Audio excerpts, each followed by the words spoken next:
அது என்ன பிளான்னா சொல்லடா. எனக்கு இந்த பிளான் ஓகே. அவனுக்கு வேற மாதிரி பிளான் பண்ணுவானுடா. Oh my God.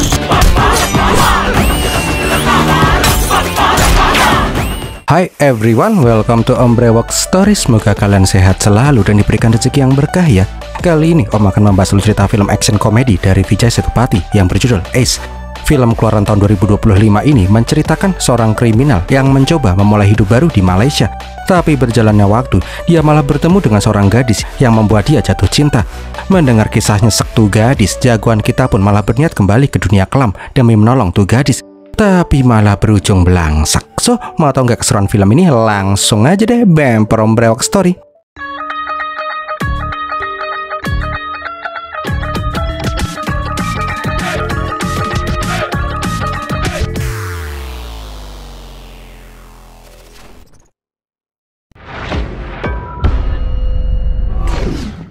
Awal kisah di Malaysia diperlihatkan seorang gadis yang bernama Ruku sedang mengalami kesulitan keuangan. Dia mencoba menghubungi semua kenalannya untuk meminjam uang, tapi tidak ada satupun dari kenalannya itu ingin membantu meminjamkannya uang. Nah, di lain sisi, di bandara, kita diperlihatkan mas-mas muka gorila yang bernama Arifu. Dia itu berniat menjemput kenalannya yang baru saja datang dari India. Kambing, main keplak aja tuh, tangan gak pernah disakatin apa ya? Nah, di waktu yang bersamaan, di penjara pusat Dubai, kita diperlihatkan seorang narapidana sedang menelpon seseorang. Orang itu meminta temannya untuk bersembunyi dulu di Malaysia. Jangan bergerak sebelum dia dibebaskan dari penjara. Intinya, tuh orang harus bersabar dan tidak berbuat ulah dulu. Pas mau keluar bandara, Arifu pun langsung nembak. Kamu bolt kanan kan? Teman Cidambam? Jelas saja tuh mas-mas bingung. Arifu pun kembali menegaskan. Udah, kamu tuh bolt kanan. Tampangmu tuh lah udah kelihatan banget. Udah ikut aku disuruh jemput kamu sama si Cidambam. Ya udah deh, Bolt pun ngikut-ngikut aja sama ini mas-mas tukang suruh. Singkat cerita, mereka pun sampai di sebuah rusun tempat para pekerja asing tinggal. Nah, sebelum Bolt mendapatkan pekerjaan dan tempat tinggal sendiri, Arifu ngasih pinjam sebuah kamar yang lebih mirip gudang daripada kamar. Nah, sebelum lanjut, Om mau terima kasih dulu nih untuk kakak-kakak yang udah nraktir Om super thanks. Untuk Kak Hani aja, Kak Sri Hartati, dan Kak Broken Angel dari Hong Kong. Semoga rezeki kakak-kakak ini selalu aja dilancarkan ya. Kalau ada yang mau ikutan support Om biar Om lebih semangat, bisa dong kirim super thanks juga. Terima kasih sekali.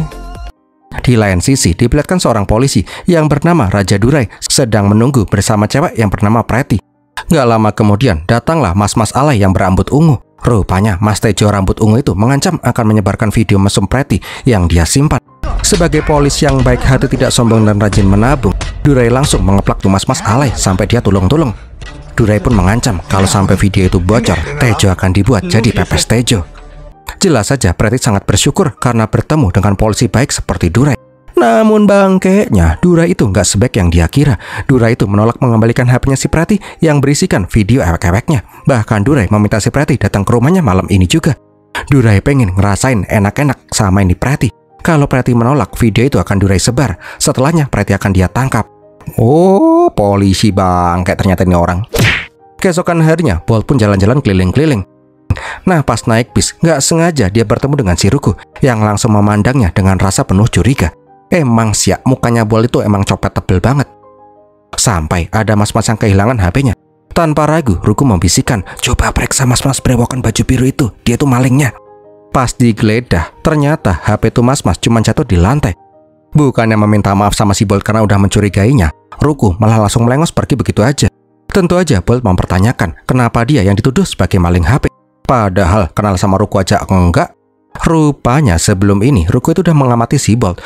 Pas Bolt ngeliat nenek-nenek pengemis, dia pengen ngasih uang, tapi dia nggak punya uang sepeser pun. Nggak hilang ide, dia nyopet dompet orang dan berpura-pura nemuin tuh dompet. Uang terima kasih itulah yang dikasihkan ke nenek-nenek pengemis. Itulah kenapa Ruku mencurigai si Bolt sebagai pencopet. Oh, cewek dan tak jambret pisan. Setelah jengkel ketemu sama cewek sedeng, Bolt pun menemui si Arifu di jalan. Arifu mau memperkenalkan si Bolt ke cewek yang dia taksir, Kalpana. Dulu Kalpana itu merupakan pemilik hotel Nasir Kada. Sekarang dia membuka sebuah restoran. Arifu pengen si Bolt itu bekerja di restorannya si Kalpana, biar nggak jadi benalu mulu. Arifu yang tahu kalau Kalpana lagi kesusahan uang, ngedabus kalau dia akan meminjamkan uang ke Kalpana, tapi bisnisnya itu lagi stagnan. Jadi Arifu itu butuh waktu buat mencairkan semua aset-asetnya. Orang kalau omongan udah tinggi biasanya tukang ngibul. Nah, di lain sisi, kita diperlihatkan si Ruku yang bekerja di beberapa kerjaan dalam waktu bersamaan. Dia itu sangat giat bekerja untuk menyelesaikan masalah keuangannya yang udah parah banget. Ketika pulang kerja, kembali lagi dia bertemu dengan si Bolt di bis. Karena masih aja ganjel dikira copet, Bolt menjelaskan kalau dia itu nggak punya niat jahat. Dia cuman pengen ngasih uang ke nenek pengemis, tapi dia belum punya uang ringgit. Makanya dia ngambil tuh dompet bapak-bapak. Namun Ruku mah bodoh amat. Di lain tempat, kita diperlihatkan Pretty yang habis tempur sama si Durai. Ngeheknya, walaupun udah dikasih apem lembutnya, Durai itu malah ketagihan dan pengen menjadikan si Pretty budak ewek-eweknya. Kalau Pretty menolak, video Pretty akan Durai sebar. Tentu aja hidup Pretty pun sekarang menjadi hancur. Dia tuh udah nggak tahu harus berbuat apa lagi. Ketika pulang, Ruku kembali ngamuk-ngamuk. Kenapa ini mas-mas copet berewokan ngintilin dia terus? Untungnya ada Pak Endut yang ngasih tahu kalau Bolt itu merupakan tamunya si Arif. Baru deh si Ruku langsung tengsin. Pas masuk ke rumah, ternyata Ruku itu tinggal bersama si Durai. Baru juga sampai, Durai langsung meminta uangnya ke Ruku. Durai memperingatkan kalau jatuh tempo utangnya si Ruku tinggal 1 bulan lagi. Nah, di malam itu, Ruku pun makan pop mie sambil makanin burung. Sedangkan di seberang, Bolt memandangi si Ruku. Bolt juga melihat si Durai yang berbicara dengan HP-nya sambil menaruh pistol di atas mobil. Keesokannya, pas Bolt menemani Kalpana berbelanja, Kalpana bercerita kenapa dia bisa sampai bangkrut. Dulu dia meminjam uang di bank. Awalnya sih angsurannya itu aman, tapi setelah 4 tahun, ibunya itu sakit keras. Semua uangnya digunakan untuk biaya perawatan ibunya, sehingga dia nggak sanggup mengangsur dan hotelnya pun disita bank. Malam harinya, kita diperlihatkan si Ruku yang bekerja sebagai pelayan di sebuah kafe. Ngeheknya, ada tamu yang malah melecehkan si Ruku. Ngelecehinnya kayak gimana? Ya gitulah. Pas laporan ke bosnya, si bos muka lucu, tuh Pak Depade malah bilang, udah nggak apa-apa, tamu selalu bener. Nggak lama kemudian, Kalpana dan si Bolt pun sampai di kafe itu untuk memasak bahan baku kafe. Kalpana menyadari kalau Bolt itu memperhatikan si Ruku terus. Kalpana memperingatkan si Bolt, nggak usah banyak berharap, bapaknya si Ruku itu polisi. Menurut kabar, bapaknya itu sangat keras dan kejam terhadap si Ruku. Pas lagi ditinggal sebentar, tamu yang tadi malah kembali melecehkan si Kalpana. Tentu aja kali ini Kalpana nggak terima. Karena Om muka lucu terus saja membela tamunya, Kalpana pun mengancam akan ngeplak pakai botol. Kelamaan. Bangke, Bolt main keplak aja. Ya udah deh, Bolt pun langsung mengeluarkan sifat jagoannya.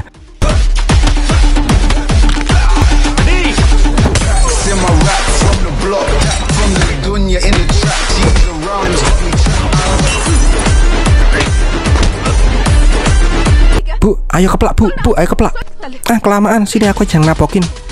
Ini cewek barbar juga ternyata. Sorry, Bos. Intinya aja nih ya, para tamu bapok itu pun langsung kelimpungan dikaplokin sama si Bolt. Karena bantuan Bolt tadi, pandangan Ruku terhadap Bolt pun sedikit berubah. Bahkan Ruku yang dada-dadain si Bolt duluan. Semenjak saat itu, Bolt dan Ruku pun semakin dekat. Setiap Ruku pergi kemana, Bolt pasti mengikuti si Ruku. Sampai beberapa hari kemudian, pas Ruku lagi berdoa untuk mendiang kedua orang tuanya, tiba-tiba si Durai malah berbuat onar. Dia membanting foto ayah kandungnya si Ruku. Intinya sih, waktu Ruku tinggal 2 minggu lagi. Kalau Ruku nggak bisa membayarnya, Ruku akan diusir dari rumah. Beberapa hari kemudian, diperlihatkan Ruku yang dimarahin bosnya karena target penjualannya jeblok. Ya gimana nggak jeblok, dia itu bekerja beberapa pekerjaan dalam waktu sehari. Intinya sih, Ruku itu harus capai target dalam waktu 1 minggu ini. Kalau nggak, Ruku akan di-PHK. Pas lagi serius, Bolt malah datang ke toko bajunya si Ruku. Aslinya sih, Ruku itu malas nanggepin si Bolt karena dia tuh lagi kerja. Tapi Bolt itu terus saja mepet. Bahkan pas ada engkoh-engkoh yang pengen beli baju buat bininya, Bolt malah menyuruh orang itu untuk pergi. Alhasil, tuh orang beli baju seharga 5.000 ringgit ke sales lain. Jelas saja Ruku jengkel parah. Kalau aja tuh kokoh beli sama dia, Ruku bisa mendekati target. Ini malah cowok kere gangguin pekerjaannya. Mendengar itu, Bolt jadi emosi. Dia bertanya berapa target si Ruku. Oke, 10.000 ringgit ya. Bolt akan membeli baju paling mahal di toko seharga 10.000 ringgit. Besok dia akan kembali untuk mengambil tuh baju. Sebelum pergi, Bolt kasih catatan. Niat aslinya sih ya, Bolt itu cuma pengen ngajak Ruku untuk ngopi karena melihat si Ruku yang terlalu sepaneng bekerja. Nggak pakai lama, Bolt langsung pengen minta uang ke Arifu yang katanya pengusaha sukses. Namun Arifu mah ogah, dia tuh lagi sibuk buat make up. Enak aja minta uang segampang itu. Nggak lama kemudian, pas si Bolt lagi belanja di pasar, dia mendengar rame-rame. Dan bajilah, itu si Arifu yang pakai skin gembel. Dia itu ribut sama pemulung lain buat rebutan trigen bekas. Karena penasaran, Bolt mengikuti si Arifu ke pangkalan rosok. Ternyata emang bener Arifu itu nggak cuma pakai skin gembel, dia itu emang gembel beneran. Dia langsung jiper si Arifu pas kedoknya ketahuan sama si Bolt. Karena udah kegep, Bolt mengancam akan ngasih tahu ke Kalpana kalau dia nggak dikasih uang 10.000 ringgit. Yah gimana ya, Arifu kan emang gembel beneran. Uang 10.000 ringgit jelas aja dia tuh nggak gaplok. Ya udah deh, Arifu pun bilang dia punya kenalan yang bisa ngasih pinjem uang sebegitu banyak. Singkat cerita, mereka pun sampai di kawasan pemukiman nelayan. Arifu pengen nemuin teman kampungnya dulu yang bernama Raju. Anehnya, pas masuk ke desa itu, paspor Bolt diperiksa. Dia juga ngeliat banyak senjata yang disamarkan sebagai ikan. Raju pun bilang kalau desa itu dikuasai oleh mafia yang bernama Dharma. Selain mafia, dia juga menjalankan bisnis perjudian, penyelundupan senjata, dan rentenir. Dharma juga terkenal kejam. Dia tuh nggak akan segan-segan menyakiti orang-orang yang minjem duit sama dia. Pernah nih ya, ada yang nunggak 1 menit, tangannya pun langsung digergaji mesin. Mendengar itu, Arifu mah nggak percaya Raju itu paling cuman hiperbola. Tapi seketika ada mas-mas yang kebakaran setelah dari rumahnya si Dharma. Cu, itu orang pinjem berapa ringgit, cu? Enggak kok, dia bukan yang pinjem. Orang yang pinjem hilang entah kemana. Tuh orang cuman nganterin doang. Ya si Arifu pun langsung kena mentalnya lah, mending kabur. Intinya sih Arifu pun ogah berurusan sama si Dharma. Kalau Bolt pengen pinjem duit, datang sendiri aja, Arifu ogah nemenin. Karena Arifu udah ketakutan, Bolt pun punya rencana. Dia pun meminta uang hasil kerja payahnya si Arifu selama jadi gembel. Dia akan melipat gandakannya dengan cara berjudi. Asik coy. Aslinya sih Arifu itu nggak setuju, tapi pas Bolt main dan menang-menang terus, baru deh si Arifu mingkem. Nih uangmu tak balikin, sana pulang. Jelas saja Arifu ogah pulang lah. Tahu kalau Bolt tuh jadi raja judi, ngintil lah dia. Namun karena Bolt selalu aja menang, meja mereka pun dipantau oleh bos mafia Dharma. Nggak pakai lama, Dharma pun langsung keluar. Dharma pengen ikutan main sama si Bolt. Aslinya Raju dan si Arifu udah memperingatkan si Bolt untuk berhenti. Tapi dengan tengil, Bolt sama sekali nggak gentar. Awalnya sih Bolt itu selalu aja menang, tapi tiba-tiba Dharma mempertaruhkan 250.000 ringgit. Karena nggak punya uang sebanyak itu, Dharma menawarkan akan meminjamkan uang ke Bolt. Ngeheknya, Bolt itu malah kembali tengil. Dia bilang, pinjemin aku 500.000 ringgit. Dan jeng-jeng, strike flush. Bangganya kartunya si Dharma malah Royal Flush. Di saat itu Bolt sadar ada yang nggak beres, karena engkoh-engkoh di sebelahnya keringetan sejagung-jagung. Pas kartunya dibuka, ternyata dia punya as kop, yang berarti Dharma itu curang. Namun Dharma nggak mau tahu, pokoknya dia menang. Bolt dan Arifu pun harus mengembalikan uang 500.000 ringgit dalam waktu 1 minggu, kalau enggak mereka akan entet. Ketika di ujung kematian, tiba-tiba si Arifu pun bilang, Bolt serang semua orang. Langsung deh Bolt jadi mode beringas. Semua orang di sana pun langsung dibantai habis. Bahkan Dharma juga dibunuh. Lah kambing. Kirain beneran cuman halunya si Arifu aja toh. Kenyataannya Bolt itu langsung menandatanganin surat perjanjian utang. Lah Arifu pun langsung cengok lah. Udah gembel sekarang jadi banyak utang gara-gara si Bolt. Malam harinya Arifu pun berniat telepon ke Cidambam, tapi yang angkat bapaknya. Arifu itu ngomel-ngomel karena temannya si Cidambam malah membuat dia jadi belangsak. Tapi bapaknya Cidambam bilang kalau sekarang Cidambam itu lagi di penjara. Jelas saja teman-temannya si Cidambam itu nggak ada yang beres semua. Sialnya pas menjelaskan hal itu, sinyal HP-nya nut-nutan. Jadi Arifu nggak bisa mendengar dengan jelas. Kaget, tiba-tiba si Ruku udah berada di sebelahnya si Arifu. Arifu pun langsung ikutan marah-marah ke Ruku lah. Gara-gara si Ruku dia kejebak utang sama si Bolt. Tahu Bolt berbuat bodoh, Ruku malah marahin si Bolt. Dia tuh nggak mau dibantu sama si Bolt. Dia tuh masih bisa menyelesaikan masalahnya sendiri. Pas pulang ke rumah, Ruku kembali senewan pas lihat si Durai lagi bermesraan dengan si Priti. Ruku pun langsung mengusir si Priti dan bilang kalau si Priti itu cewek jablay nggak ngotak. Alhasil mereka pun ribut. Durai bilang kalau Priti itu adalah pacarnya. Jadi Ruku nggak boleh ikut campur. Ruku juga disuruh pergi dulu karena Durai pengen ngecelup-ngecelup apamnya si Priti dulu. Nah di titik itu Ruku pun merasa madon, seolah-olah semesta memusuhi dia. Di sebuah kelenteng di dalam gua, Ruku berdoa. Di sana jugalah Ruku menjelaskan semuanya ke Bolt. Saat usianya 15 tahun, ayah kandungnya meninggal dunia. Tapi 6 bulan kemudian, ibunya membawa pulang si Durai dan mereka pun menikah. 1 tahun yang lalu ibunya meninggal. Setelahnya, Durai pun menjadi liar. Dia sering foya-foya dan berbuat maksiat di rumah. Jengkel sama ini bangke, Ruku mengusir si Durai. Tapi Durai nggak mau pergi karena rumah itu juga menjadi warisannya. Durai pun berkata, kalau Ruku mau mengusirnya dari rumah itu, Ruku harus membayarnya 1 juta ringgit dalam waktu 1 tahun. Kalau lewat jatuh tempo, Durai lah yang akan mengusir si Ruku. Itulah kenapa Ruku kerja mati-matian untuk menyelamatkan rumah peninggalan kedua orang tuanya. Sialnya, malah ada cowok sok jagoan yang malah membuat si Ruku jatuh cinta. Bolt langsung mak jelek lah. Ruku mencintai dia, wah asik ini mah. Pacaran deh. Nggak di India, nggak di Malaysia, dapat cewek di film India gampang amat ya. Ya udah deh, Bolt pun semakin yakin. Gimana pun caranya, dia akan menolong si Ruku. Gaplok, main gaplok aja. Adalah intinya, Bolt punya rencana, dia akan merampok untuk membayar utang ke Dharma dan membantu si Ruku. Tentu aja si Arafu ogah, dia udah nggak mau berurusan sama si Bolt bangkai lagi.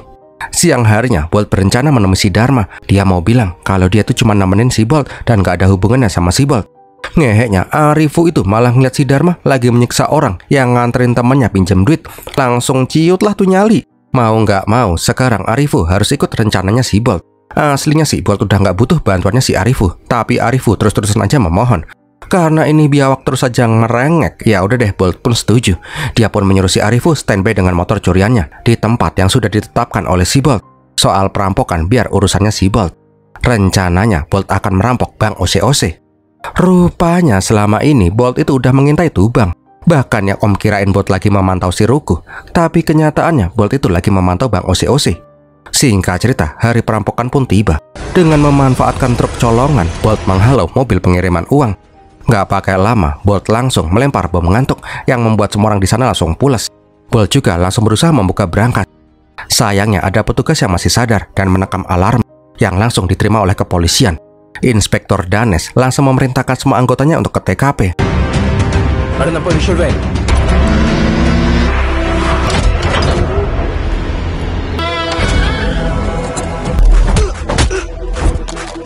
Nah gini dong, keren polisi Malaysia, nggak datang telat, nggak kayak polisi India dan polisi itulah pokoknya. Ya walaupun tetap aja dikalahin sama si Bolt sih ya.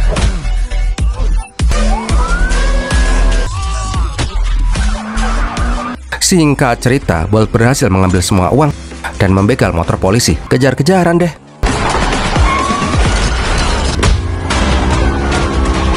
Nggak di India, nggak di Malaysia. Kalau film India tetap aja nggak masuk akal ya. Mudah, Om ikut aja deh. Setelah berhasil melarikan diri, Bolt langsung mendatangi pasar. Arifu terus-terusan aja menelpon. Kok Bolt lama amat sih? Aku keburu ditawar sama om-om. Bajingan, ini skin apa lagi toh? Arifu bapuk cenan. Arifu itu sengaja menyamar jadi emak-emak karena dia takut kegep polisi. Adalah lanjut. Bolt pun berkata, mereka harus menghilang sementara waktu sampai situasi kondusif. Di lain sisi, polisi sampai di TKP. Mereka menemukan beberapa barang bukti termasuk pistol yang dibawa sama si Bolt. Danes juga dikabarin kalau ada salah satu officer mereka yang berhasil melihat wajah pelaku. Nah di rumah, Arifu malah keringetan sejagung-jagung karena media memberitahukan kalau salah satu polisi berhasil melihat wajah pelaku. Pencuri juga berhasil merampok uang 20 juta ringgit. Arifu yang melihat Bolt bertanya siapa sebenarnya si Bolt ini. Nggak mungkin banget, Bolt itu pencuri rendahan. Rencananya itu sangat matang dan presisi. Tapi Bolt bilang, ini cuma kebetulan aja kok. Nah di kantor polisi, semua orang pun bingung. Karena tuh pencuri sangat rapi, seolah-olah pencurian itu sudah sangat lama direncanakan. Gara-gara polisi ini pada melempem, Pak Komisaris pun ngamuk-ngamuk. Nggak mau tahu, pokoknya Danes harus menyelesaikan kasus ini paling mentok 2 minggu. Malam harinya, Bolt kembali menemui si Ruku di kafe. Bolt bilang dia akan memberikan uang 1 juta ringgit agar si Ruku bisa mengamankan rumahnya dari si Durai. Besok suruh si Durai menemui mereka. Jelas saja Ruku bingung. Ruku itu nggak mau menerima bantuan si Bolt kalau Bolt itu berbuat aneh-aneh lagi. Nah di lain sisi, bagian forensik berhasil menemukan sidik jari dari pistol pencuri. Nggak pakai lama, mereka pun langsung men-screening tuh sidik jari. Di saat yang bersamaan, koran udah merilis sketsa wajah pencuri Bank OCOC. Pas pulang ke rumah, Bolt bertanya, sketsa ini mirip sama aku nggak? Arifu pun udah panas dingin karena polisi pasti akan menemukan mereka. Namun Arifu langsung kicep pas melihat berita kalau pelaku pencurian uang di bank udah ditangkap. Bangkeknya yang ditangkap itu adalah si Dharma. Lah kok iso? Ini piye toh? Rupanya sebelum ini Bolt mendatangi tempatnya si Dharma. Dia sengaja mengambil pistolnya si Dharma. Itulah kenapa dia sengaja membawa pistol pas merampok. Sekali melempar batu, 2 burung bangkek tertangkap. Keren rencananya, cuk. Nah, nggak lama kemudian, Bolt langsung cengok pas melihat pengumuman pemenang lotre di TV. Rupanya, pas kemarin Arifu beli lotre yang dikira nggak bakalan menang, tuh tiket lotre diambil sama si Bolt. Dan menang, cuk. Alhasil, mereka menang 20 juta ringgit lagi. Masalahnya, siapa yang akan ngambil tuh lotre? Kalau mereka berdua yang ngambil, pasti mereka akan dicurigai. Ngeheknya, Arifu malah nyeletuk, aku punya orang yang bisa membantu kita. Kalpana dong yang disuruh ngambil tuh lotre. Dengan iming-iming akan membantu Kalpana melunasi semua hutangnya. Nah, di jalan Kalpana ditelepon soal uang lotre. Setelahnya, Arifu pun bilang ke Bolt, santai kan, setelah uangnya sampai di sini, kita kasih dikit aja si Kalpana. Nah, pas si Kalpana sampai, dia langsung mancing-mancing sampai si Arifu itu keceplosan. ஒன்னும் இல்ல கல்பு பேசிக் நான் ஒரு கோடிச்சு பிடிங்கிடுவானுங்கம்மா அதனாலதான் உன்ன வாங்கின வர சொல்லி அமிச்சேன் பணம் எடுத்துட்டல கார்ல பத்திரமா இருக்குங்க.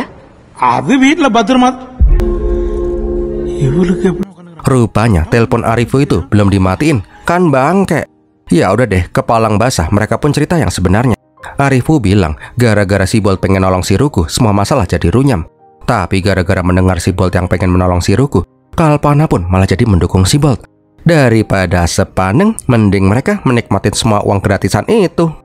Keesokan harinya, Dharma dibebaskan karena buktinya tidak cukup kuat. Dharma pun marah besar kenapa bisa pistolnya dicuri orang dan dia dijadikan tersangka perampokan. Nah, di lain sisi, Ruku kaget pas ada mbak-mbak yang datang dengan membawa karangan bunga dan hadiah dari seseorang. Rupanya itu adalah hadiah dari si Bolt, gaun mahal seharga 10.000 ringgit. Ruku juga dijemput dengan mobil Rolls Royce ke sebuah hotel mewah.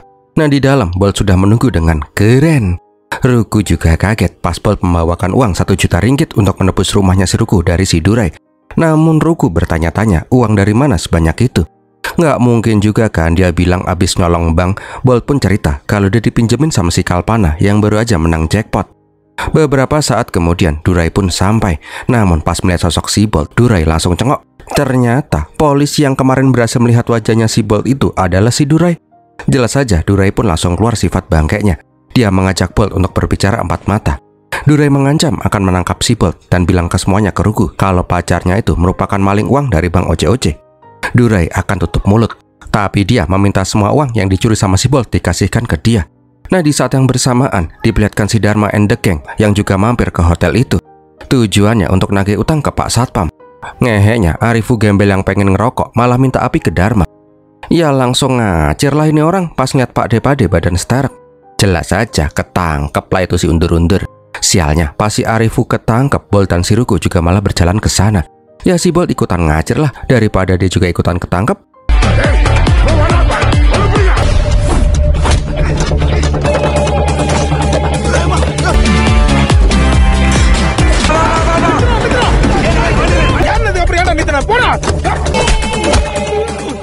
Singkat cerita, Bolt pun ketangkep juga.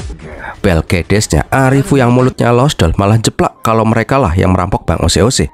Untung aja dua koplak ini berhasil kabur lagi.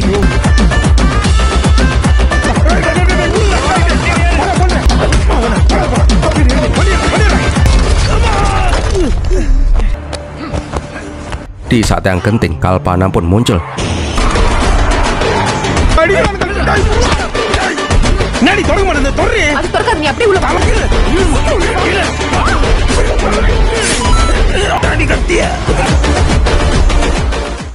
Sedangkan si Bolt harus berjibaku melarikan seorang diri. Nah, karena dua biang onar itu temannya si Raju sekarang yang dijadikan bulan-bulanan. Nggak mau tahu gimana caranya, Raju harus menemukan dua orang itu. Kalau nggak, Raju yang akan dijadikan rujak bebek.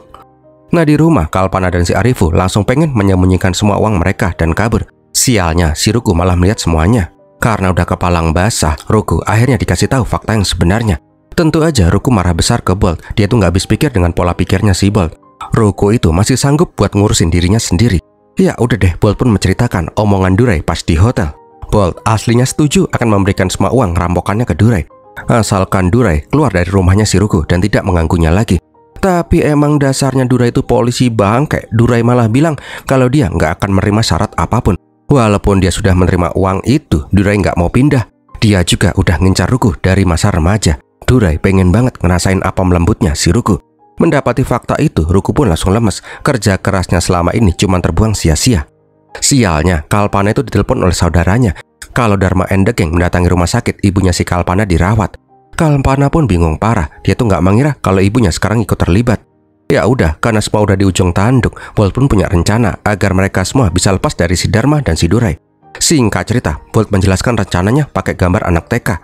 Dia juga memanfaatkan keserakahan Durai dan si Dharma untuk menjebak mereka. Pertama-tama, Kalpana harus memancing Durai yang hobi jedak-jeduk di klub malam.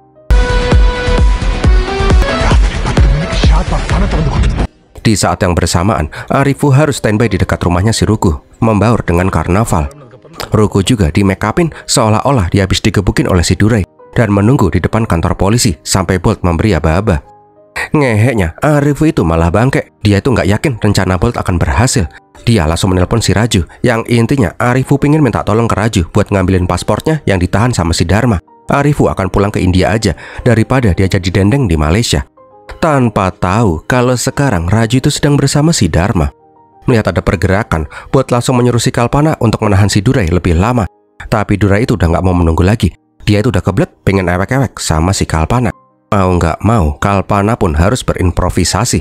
Karena hal itu juga lah, Bolt pun langsung menyuruh si Ruku untuk masuk ke kantor polisi saat ini juga, buat laporan kalau bapak tirinya telah melakukan kekerasan terhadap si Ruku.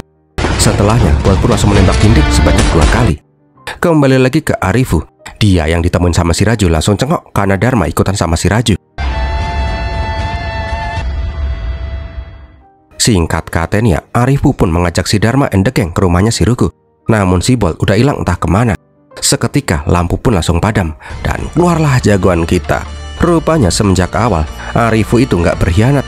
Tugasnya memang memancing si Dharma dan yang lain ke rumahnya si Ruku. Bolt juga mengeluarkan uang berkepok-kepok dan menyuruh anak buahnya si Dharma untuk pergi dari sana kalau mereka setuju uang itu untuk mereka. Pas ada yang pengen menyerang si Bolt, tuh orang pun langsung tewas ditembak. Ya, sebagian anak buahnya si Bolt langsung pada ngacir lah. Setelah menyisakan Dharma dan anak buahnya yang setia, Bolt menyuruh si Arifu untuk pergi, biar dia yang menyelesaikan semua ini. Tentu aja Arifu nggak mau dong, masa ia ninggalin temen.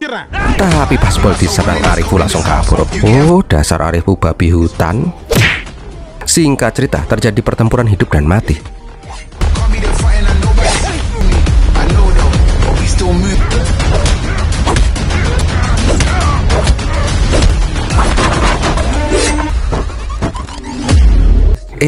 Bentar, time out, istirahat bentar. Nah, di saat itulah Bolt memantau posisi Durai dan si Kalpana. Dia juga mengestimasi waktu kedatangan Ruku yang bersama polisi. Lanjut tempur dah.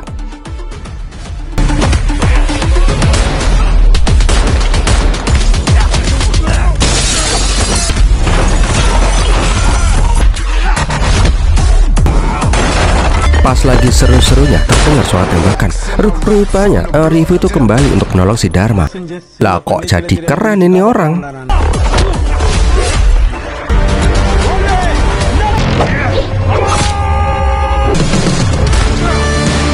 Singkat cerita, Bolt pun berhasil membantai semua orang termasuk si Dharma. Beberapa menit kemudian Durai pun sampai di rumah. Pas Durai membuka pintu gerbang, Kalpana pun udah ngumpet. Benar aja, pas masuk ke dalam rumah, Durai kaget karena ada orang nggak dikenal yang numpang mati di rumahnya. Bukannya kabur, Durai malah kepancing sama tumpukan uang yang tergeletak. Di saat yang bersamaan, Kalpana pun juga naruh koper di bagasi mobilnya si Dharma. Pas si Durai mau mengambil pistolnya, Bolt langsung ngeplak si Durai. Gelutlah mereka.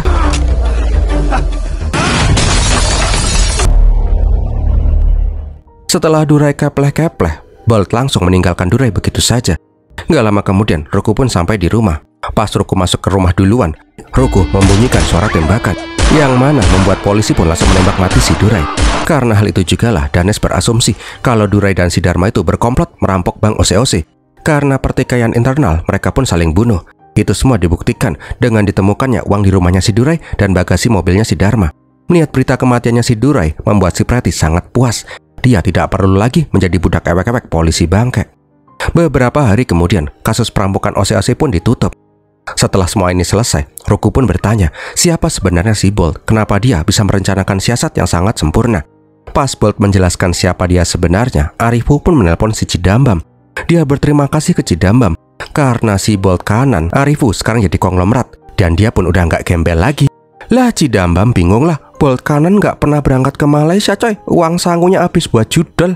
Ini orangnya lagi ada sama aku nih. Lah, Juk Bolt kanan yang di sini siapa? Dan filmnya pun berakhir.